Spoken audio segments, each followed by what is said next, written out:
Today, I want to talk about some of the steps that I have taken on improving my finances and meeting my financial goals. Hi there, my name is Mariana. If you're new here, welcome. If you've been here before, welcome back. So I just want to caveat this video by saying, firstly, I am not a financial professional. These are just the steps that I am taking, that I've implemented. You should always seek advice from a professional if needed and do your own research. So anyway, with that said, let's get into it. So last week I made a video on the 8 lies that I told myself that was keeping me broke. Now these aren't all the steps that I'm taking because I only wanted to go through a couple of things at a time. As addressing finances can be completely overwhelming. I understand that, and I didn't want to get overwhelmed and then just stop and start falling back into those bad habits that got me into this situation in the first place. So I find that for me, a phased approach will work the best and it's the easiest if you can just do things in small, manageable chunks. So I've taken a couple of these steps from the video that I made last week about the 8 lies that I've told myself that have kept me broke. And you can watch that video here. So after deciding what I wanted and setting the goals, both short-term and long-term, which are paying off my mortgage in 3 years, a European holiday in June of 2025, increasing my investments, and also increasing the amount of money I have in my superannuation fund. So they're my goals. So after deciding that those are the things I wanted to achieve, I was basically, so what's next? So based on my past performance, I knew that something had to change because I wasn't getting ahead and I was continuing to live paycheck to paycheck. I needed to learn how to manage my finances effectively. So knowing that not learning about money was having a detrimental effect on my finances, the first thing that I did was I went out and purchased a couple of books. And the two that I opted for initially were The Barefoot Investor and She's on the Money. I picked both of these up from Big W for $19 each.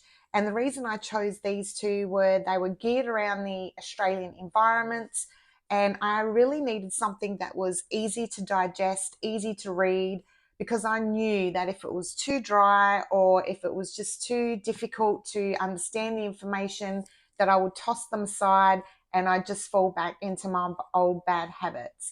Now, since reading these two books, which are, like I said, are geared around the Australian environment, I've read a couple since then that have been more geared around the UK environment or the US environment, and effectively they basically say the same things. The fundamentals of finances basically stays the same. And the reason I chose to purchase physical books is because I can highlight them, I can leave little tags in them, I can write notes in them, I can continue to refer back to them. So that's why I opted for the physical books. So if you're keen on learning about finances, no matter where you are, pick up some books that are easy to understand so you've got them on hand and can keep referring back to them. For these two, I will link both in the description, either from, you can pick them up anywhere really, Kmart, Big W. Now, I didn't take all the advice in these books. I just picked out the points that I thought would work really well for me just to get me started.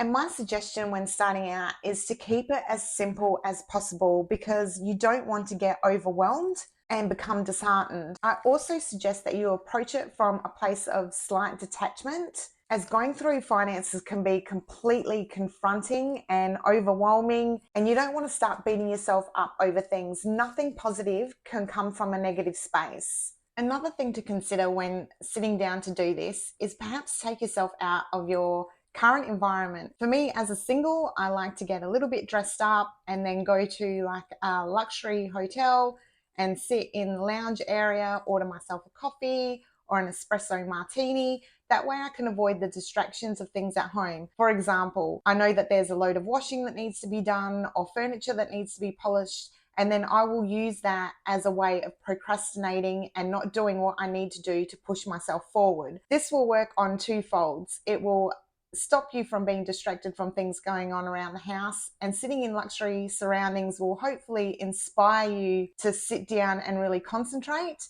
And also, why not touch the dream? Isn't that what everyone wants? To be able to just sit somewhere luxurious and enjoy an afternoon with a cocktail? So why not do it while you're setting up your finances? So one of the key takeaways that I got from each book was basically, firstly, to get a really good overview of your finances, where your money is going, how you're spending it.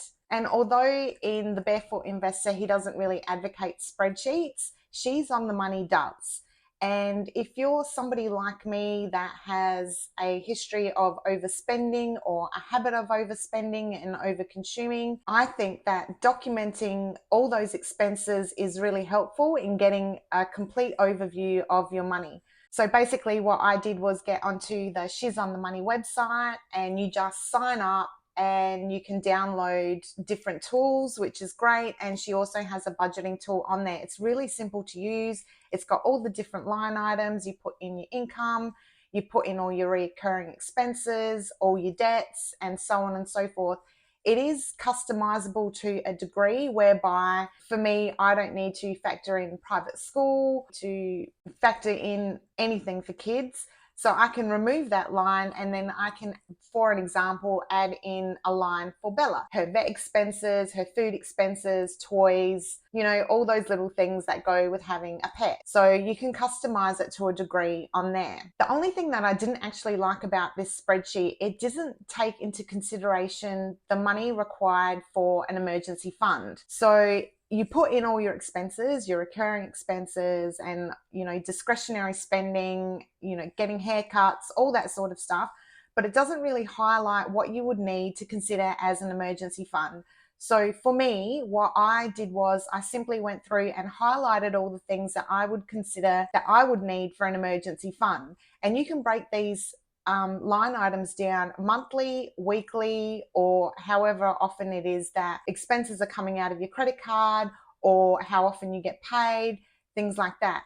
But what I did was I highlighted those things that I considered to be requirement for basic living. For example, for me, it's my mortgage repayments. For you, it could be mortgage repayments or your rent. It could be car repayments and all those sorts of things. So for me, like I said, it was my mortgage, gas, water, electricity, groceries. I also highlighted any deductibles on insurance policies for home, contents, and also for my car. That way I could allocate that to an emergency savings. That way, in the event of an occurrence, I knew that I already had the deductible available to me. Now, if you're like me and your mortgage runs as an offset or on a redraw facility, the best thing for me to do was to have my emergency savings sitting in my redraw facility, because that reduces the amount of interest that I pay on my mortgage. For example, if I owe $200,000 on my mortgage and have $25,000 in savings, I'm only paying the interest on $175,000. So for me, it does make sense to have my emergency savings allocated in there. But what I did do was I noted down the amount that I would need in the event of an emergency, so my emergency fund, and I know that unless it's a genuine emergency, I am not allowed to access those funds at all. They need to stay there. Now, if you don't have that sort of redraw facility on your mortgage or are renting, it will probably make more sense if you open a high interest savings account and keep your emergency funds in there. Personally, I like the one from Eubank, and I am using this for my European savings goal, which I will explain a little bit more about in a moment. But the reason I like the Eubank high interest savings account is because I can nickname the savings account. So for example, mine is Europe 2025. I can also put my savings goal in there and what I need to save by what date. And then it will work out and it will tell me every time I put more money in there, how much I've got left to reach my goal. And you can do the same for your emergency fund. And I know that that kind of goes against what I said about it being better for me to have my savings sitting in my redraw facility. But personally for me, I do get those small hits of dopamine by any sort of achievement. So for me, it did make more sense to have my European savings goal separate from my mortgage. That way, every time I'm dropping money in there and I see that grow, it just encourages me to continue saving. And I also do that for my investment account, which I will go into a little bit more in the next video. Okay, so with the budgeting tool all filled out and all your expenses noted, and you've worked out what you need for an emergency fund, what's next? So make sure your budgeting tool includes all your debts as well. So that could be credit card debts, car repayments, afterpays, any of those, 60-month interest-free loans, those sorts of things. Make sure that they are all in there as well. I would then extrapolate them and put them on another sheet. You can add another sheet on the budgeting tool, and then I would work out what the interest rate is on each of them. Mortgage aside, if it were me, I would look at paying off the loan that's got the highest amount of interest as quickly as possible, while continuing to make the smaller or minimum requirements on those smaller debts, keeping in consideration as well for those afterpays or 50 months interest free, that you don't go beyond that interest free period, because then you're going to get slugged a whole lot of interest, which you could potentially be putting onto other debt. So you don't want that to happen. And paying off the one with the highest interest first is what they refer to as the avalanche method. So get online and do a little bit of research about that.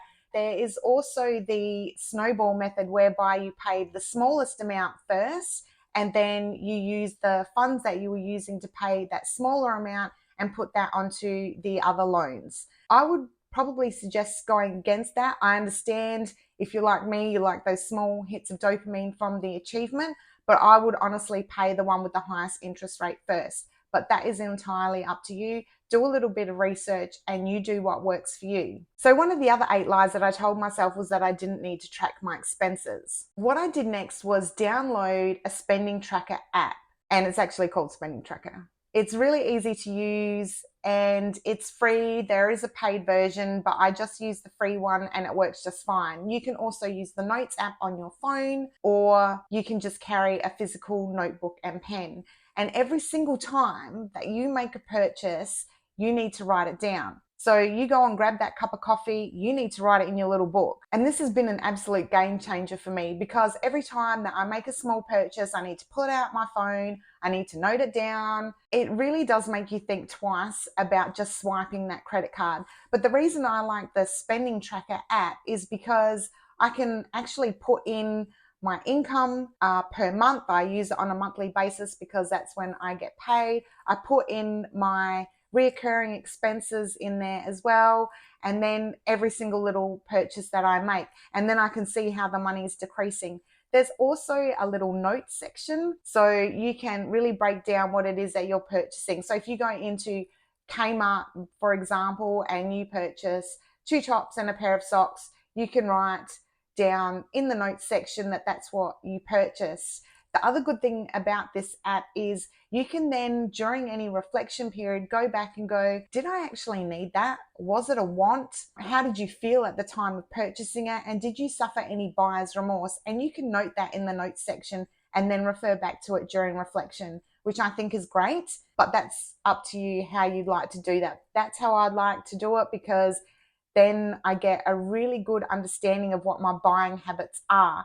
And you can also change all the categories as well, so they are really personal to you and suitable for your requirement. Another thing that I've done for myself is set myself a monthly solo date, just myself and my finances. And I've actually scheduled it into my calendar to make sure that it happens once a month, usually as close as possible to payday. I get paid on a date, so the days are never the same. It would be awesome if I got paid the last Friday of every month, but it doesn't work that way. So I usually choose the Friday night or the Saturday after payday to sit down and go through my finances. But I will talk a bit more about that in a later video. So they are the 2 things that I've used to get me started on getting on top of my finances. So homework for you this week, if you're wanting to improve your finances, is firstly, pick yourself up a couple of books. Choose books that are really simple to digest and start educating yourself about money.